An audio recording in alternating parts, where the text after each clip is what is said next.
Our next speaker is Steve Blackburn. He's a professor at Queensland, at Australian National University. I'm sorry, I was talking to someone else from Queensland right before this. And he's going to talk about empirical evaluation.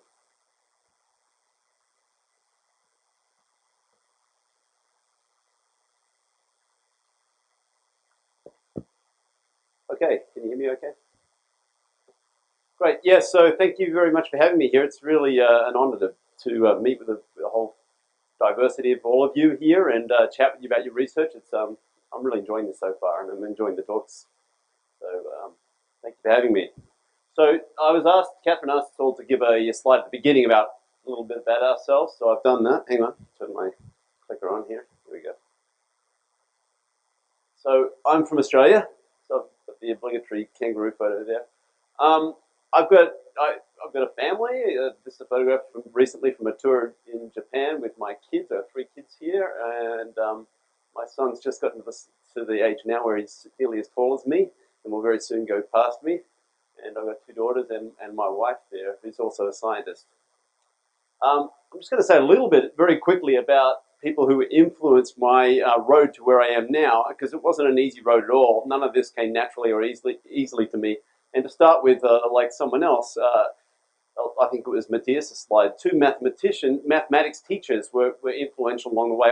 Me in school did not agree very much. I didn't get on very well at school. I did not have an easy ride through school. But I had 2 math teachers who really inspired me. And I don't have photographs of them, but I still remember these guys, one at elementary school and one later at high school. I was very fortunate to meet my wife as a young undergrad, and she was a very disciplined person who was an excellent scholar. So she was completely unlike me, and I learned a lot from her about how to apply myself at university, at college, and I think that made a huge difference. Later in my undergrad, I was lucky to be taught by a really great professor, Graham Hallestrand, and he lit the fire in me about research. I did some classes with him where we did really exciting projects which required creativity and design, and suddenly I realized that's where my strengths were. That's what really lit the fire in me. And I ended up doing an honors project with him, which I got 2 publications out of, so that was really great. And I decided right there and then I was going to be a researcher. Later on, I couldn't get a PhD because my GPA sucked because of all the bad behavior at the start of my degree. So I was very lucky later on to get a scholarship. By chance, I bumped into a guy called Dave Thomas. He was CEO of OTI, the people that made Smalltalk. And I just, by chance, met him visiting Australia, and he talked with me for half an hour, and next thing I had a scholarship to do a PhD, just like that. And then I started working with Robin Stanton. He was my PhD advisor, and he gave me all these opportunities, including going to Scotland for a while and meeting this lovely Scotsman, Ron Morrison, who hosted me on a couple of visits. And it was on one of those visits there that I found myself in the wet weather, a lot of time inside in the library, reading some fantastic papers that I hadn't bumped into before, and that actually changed the direction of my entire research career. I then bumped into Elliot Moss, and before too long I was invited to do a postdoc at UMass.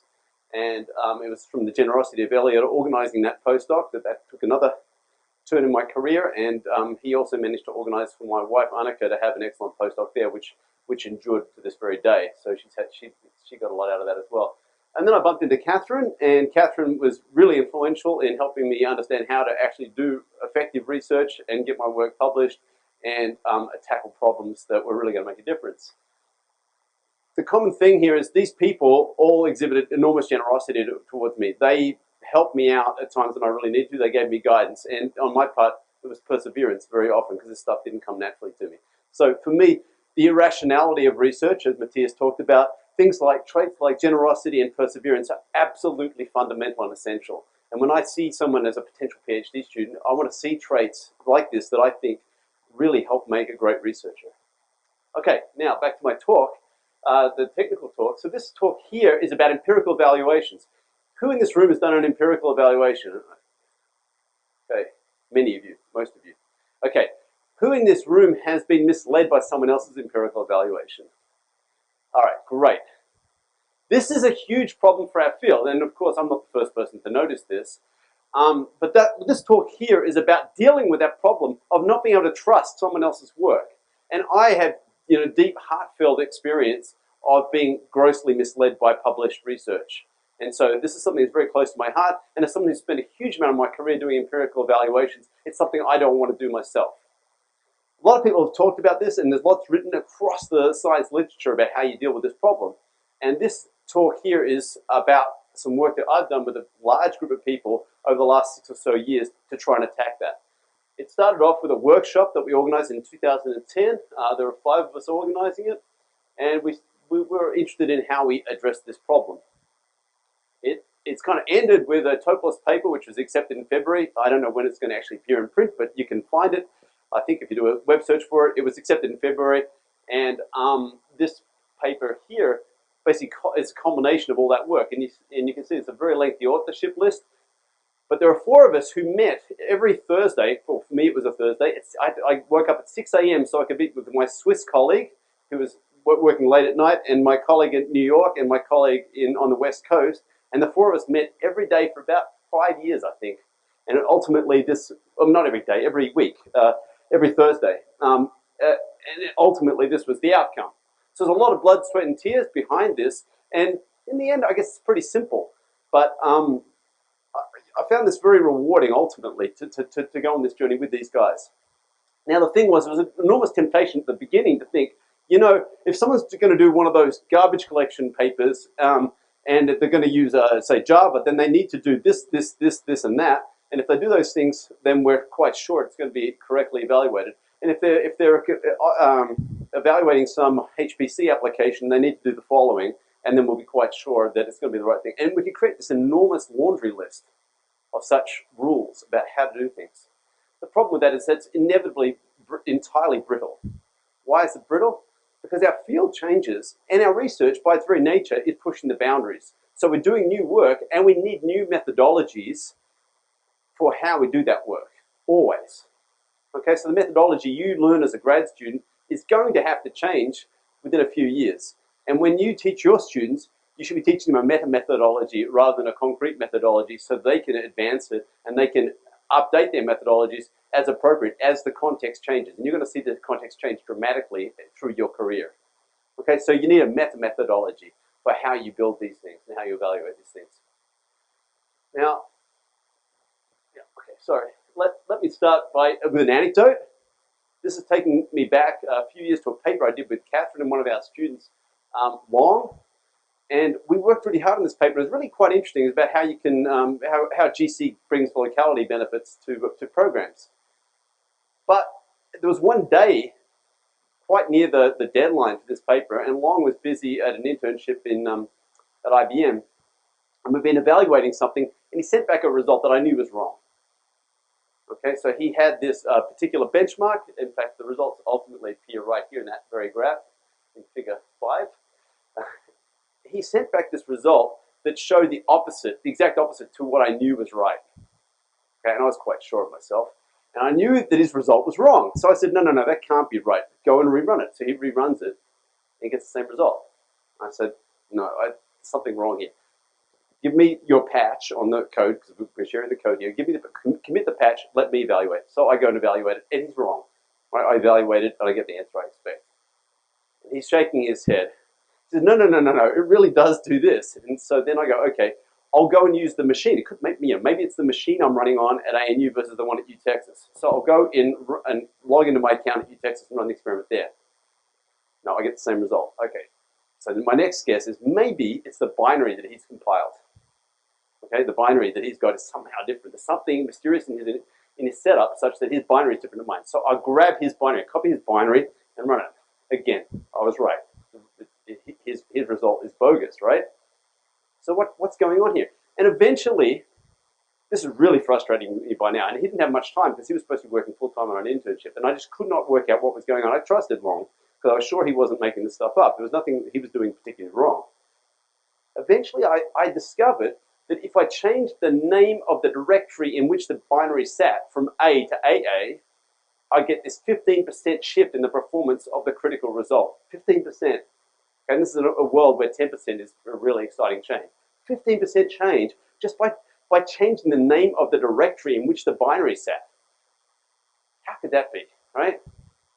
So I was completely blown away by this. And of course the answer is obvious enough. What was going on is this benchmark is a trivial benchmark. It has a hot loop, and we're running on a Pentium 4 back in those days. And of course the Pentium 4 had a trace cache. And by changing the directory name by one letter, you change the length of the CWD environment variable. The environment variable then shifts the location of this optimized piece of code in the instruction cache by 1 byte. That 1 byte puts it across a page boundary, and the Intel trace cache goes to heck. Okay, so Long wasn't doing anything wrong, apart from his choice of directory name. But it really got to me and really made me question how much I could trust my own results. So that's my anecdotal background. I'm going to try and whip through this stuff. I'm watching the time there, realizing I'm getting carried away with my anecdotes. Now, there's a framework. What we're going to do here is present a framework for thinking about all these sorts of things. Okay, and this framework consists of hypotheses, evaluations, and claims. Now, actually, we don't look at hypotheses in our framework because not all our research starts with a hypothesis. Sometimes it does, but not always. I'm going to give you a very quick concrete example so you understand what I mean by an evaluation and a claim, because these are crucial ideas in this work. So first of all, what's a hypothesis? We might have a hypothesis. This is like for a paper that Catherine and I wrote. A block-based heap structure could allow us to get the best of compacting, free-listing, copying collectors. That's a hypothesis, okay? The details don't really matter. Some hypothesis. This is what we think might happen. And then, ultimately, we have a paper here, and we make a claim. There's a claim from the paper. It says this thing makes things go way faster. And then we have some evaluation which supposedly supports this claim. Okay? So the idea here is you have a claim that says this is how things are, and you have an evaluation that supports the claim. But we've got to deal with this guy. This is the peer review is the heart of our discipline, and you've got this person here who's looking at your work, trying to see whether they believe it's correct. Okay? So what I'm going to do is present a little framework for you that helps us understand how this person could reasonably believe your work in the face of such craziness as what I just gave you in that anecdote. So the reviewer sits up there, and we have an evaluation and a claim. And we've got some relationship between the evaluation and the claim. And what we're hoping is that our claim is entirely supported by the evaluation. As we thought this through as a group, we came up with this idea that there were what we call sins of reasoning in terms of the relationship between the evaluation and claim. These are classes of errors. Rather than give you a laundry list or a catalog of errors, we're talking about classes of errors. Concretely, we talk about the sin of ignorance, the sin of inappropriateness, and the sin of inconsistency. And I'm going to expand on those in a moment. But it gets worse. Not only can you make an error in your in your thinking about the relationship between your claim and your evaluation, but we've got this reviewer up here, or the general audience, and we've got this possibility that they're not seeing whatever it was you were meaning to claim, and they're not seeing whatever it was you actually evaluated. And we call these the sins of exposition. So there's inscrutability when you cannot express your claim, and there's irreproducibility when you can't articulate your evaluation sufficiently well that someone else could actually reproduce it.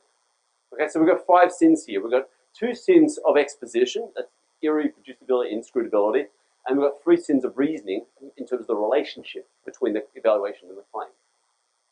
So let's quickly go through the sins of reasoning. So we've got evaluations. And there are many kinds of evaluations. There are good evaluations and small evaluations. Okay? One problem that I kept running into as we talked this through as a community is people will often say, it's wrong to do it this way. You can't measure it that way. You can't use this statistic. And to me, that just always seemed wrong to think about it that way. Okay? And eventually I came to the point where I was saying it's fine to measure it that way, so long as whatever you're claiming is consistent with what you measured. Okay? So it's not about whether your experiment's a big one or a small one, or this kind of experiment or that kind of experiment. It's about whether what you're claiming is consistent with that.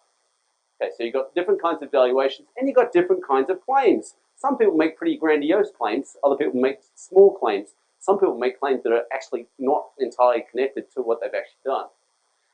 So we've got the claims of different sizes and different flavors. And what we're interested in is a relationship between the claim and the evaluation. So the sin of ignorance is when the claim ignores elements of the evaluation. So you did this evaluation, and there are parts of that evaluation that are ignored in the claim. These things may be benign. You may ignore something that was peripheral. You may do this vast sea of experiments and choose in the paper to only report some subset because ultimately you found some of them to be pretty uninteresting, and that may be entirely benign. But there might be some results out there which are actually counter to your claim. They have to be reported. Okay? And if you're ignoring results that don't support your claim or that undermine your claim, that is what we call the sin of ignorance. So there are a bunch of common idioms here. You can ignore data points. Some of these are entirely benign. And our entire framework is written on the premise that everyone's a good actor. People are acting in good faith here. So we can go through all this catalog of things people could do if they were bad actors, but if we assume people are good actors here, there are still common idioms by which you could ignore crucial information. And so here's an example. This is from a paper by Andy Georges and his colleagues where they were pointing out flaws in people's evaluation. And that they're evaluating, the details don't really matter, but they're evaluating 5 garbage collectors there. Right? And the methodology that's used in this particular experiment is to take the best result from 30 executions of each one. Okay, and that's the result they get. However, if you were to take the mean and actually do statistics and include every one of those 30 runs and then take the mean and the standard distribution, you get this result. And notice the differences. There's a huge difference between, for that copy MS collector and likewise for the semi-space collector. And that is because the graph on the left is ignoring 29 out of 30 of the results, whereas the graph on the right is including the entire distribution and reflecting that distribution with the error bars. Okay, that's a very simple example of the sin of ignorance. Here's another one. This is from my colleague Amr Diwan, where he shows these are frequency of requests on an email on some service at Google, and the point is this distribution is bimodal, and if you just take the mean. The mean is not a good statistic when you're trying to reflect a bimodal distribution like that. So you're ignoring, what are you ignoring? You're ignoring the distribution of the data. And this is how we capture it. Many factors in an evaluation that seem irrelevant to a claim may actually be critical to the soundness of the claim. Okay? So this is a common trap. So you need to think as a researcher about whether things are critical and whether you're ignoring them. Inappropriateness is the second sin. So that's when your claim extends beyond your evaluation. Okay. Now again, this happens when people are just grandiose or make overreaching claims. But let's assume people here are acting in good faith. There are still problems that can arise. Sometimes this is entirely appropriate. Like you don't need to enumerate all the laws of physics that you're presuming to hold when you write your claim. Okay. There are things like that which we would elide as common sense. And you can assume that prior work is sound. Perhaps maybe you can, if you cite it, right? But there are things that are not benign when you go beyond that. So common idioms are inappropriate metrics. So you measure performance and you make assumptions about energy, okay? And you make claims related to energy, but all you measured was performance. That's an inappropriate claim. Inappropriate use of independent variables. So you don't control for space. So you make one finding and you don't control for something that's actually critical to what you're claiming about. And that's another example. So I'll show you, or inappropriate use of tools. Another example is bias sampling. So here's one example here. Someone goes and measures 2 garbage collectors, the red collector and the blue collector, and that's what they find. Okay. Someone else measures the exact same 2 collectors, and they find this. So which is the better, the blue or the red? Well, if you take these, put these back into context, and we vary the heap size in which you measure it, you see those data came from the same experiment. And this has been done time and time again in the literature, and it's a classic trap, and it's very misleading, and a lot of the literature in the garbage collection field has been misled in the past by exactly this error. This is another one here from my colleague Todd Mikowitz and his colleagues. We've got 3 different functions inside some program. We're using profilers to find out which is the hottest, okay? And the first profiler says that black one there has got about 7%. The second profiler says the black one actually doesn't show up at all, but thinks that the blue one is at about 12%. And the third one has this green one showing up at about 20%. 3 profilers with 3 completely different results. The fourth one giving this result here. Why? Well, it's because the sampling that was used by these profilers is biased. There's bias built into the samplers. There's an entire paper on this problem. But that's because the claims that were made by the researchers weren't reflecting the fact that there was bias in the tools they were using. So many factors that may be unaccounted for in evaluation may actually be important to deriving a sound claim. The third and final sin of reasoning is inconsistency. The claim and the evaluation are about different things. You might find this hard to believe, but people do this routinely. They make claims about things that are different. So you compare two incompatible things in an evaluation, but the claim ignores the incompatibility in this comparison. This is the classic apples and oranges thing. So common idioms are inconsistent measurement contexts. So you might measure one thing in the night and the other thing in the day in a system that has diurnal behavior, like a search system. You might measure one thing in a 32-bit machine and one thing in a 64-bit machine and not account for that and not bring that out in your claim. Inconsistent metrics, wall clock versus cycles, so retired instructions versus the issued instructions. These are classic mistakes people make. And when you use these, when you don't get these right, then you have an inconsistency. Here's an example here again from my colleague at Google, and this just shows the diurnal nature of the activity on their machines. And if you took your measurement at the wrong time, you come up with a completely different conclusion. So many artifacts that seem comparable may actually be inconsistent. Now, finally, the sins of exposition. Inscrutability is the description of the claim is inadequate. So it's not actually clear, or it's not fully fleshed out what this claim is. There are three common forms. Omission. You don't make a claim. If you don't make a claim, your work is quite literally meaningless. Okay, and this is actually not uncommon. When you're reviewing a paper, you find a paper which actually doesn't make an explicit claim. Ambiguity. You say you improve performance. What does that mean exactly? Okay, so you're not being clear about what you're claiming. And distortion. Improve by 10%. What did you improve? Did you improve the total running time, or did you just improve the garbage collector by 10%? There's a big difference. A claim. This is important. A claim is synthetic. You synthesize it as the author. Therefore, there's no excuse for not getting it right. Okay? So you are responsible for making your claim correct. The second sin of exposition is irreproducibility, and the description of the evaluation is incomplete in this case. There are three common forms. Omission. You don't actually explain how you did things. Ambiguity. You use imprecise language so someone can't reproduce it. Distortion. It's what you've done is unambiguous, but it's incorrect, such as you don't have the correct units or something like that in your claim. So finally, let me summarize by showing how you might use this framework. There's these 5 sins here, and you, as a researcher, if you're aware of it when you're writing it and you're thinking critically, it gives you freedom to move into new fields and to think your methodology through and make sure your claims are matching your evaluation, and think about how this reviewer is understanding what you've written. And you're going to, if you're not already doing it, you're going to be reviewing papers, and when you're evaluating work, you should be thinking through the same things. So our hope is that we're moving through Phil Almer's orders of ignorance. So order ignorance 3 is you don't know something and you do not have a process to find out how to, that you don't know it. To order ignorance 2, where you don't know something, but you do have a process by which you can find out what you don't know. And that's where we hope you are now. So we're making a call for culture change. We see very often in our evaluations, in our papers acceptance, people go for the safe bet, so that where the quality evaluation is mediocre and the novelty is mediocre, but things are often rejected if they're highly novel with a small evaluation. We just want the claim and the evaluation to match. I'm going to finish with that. Any questions? Sorry.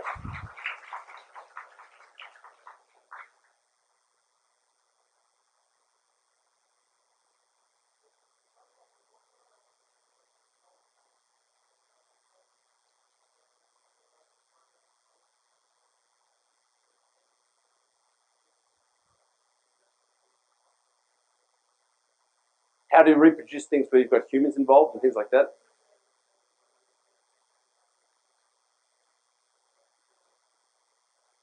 Yeah, that's a terribly difficult question. But if one of the keys to it is if it may not be reproducible, but if you record what you did and then you do the experiment again with different things, you can expose the extent to which your evaluation is sensitive to that change.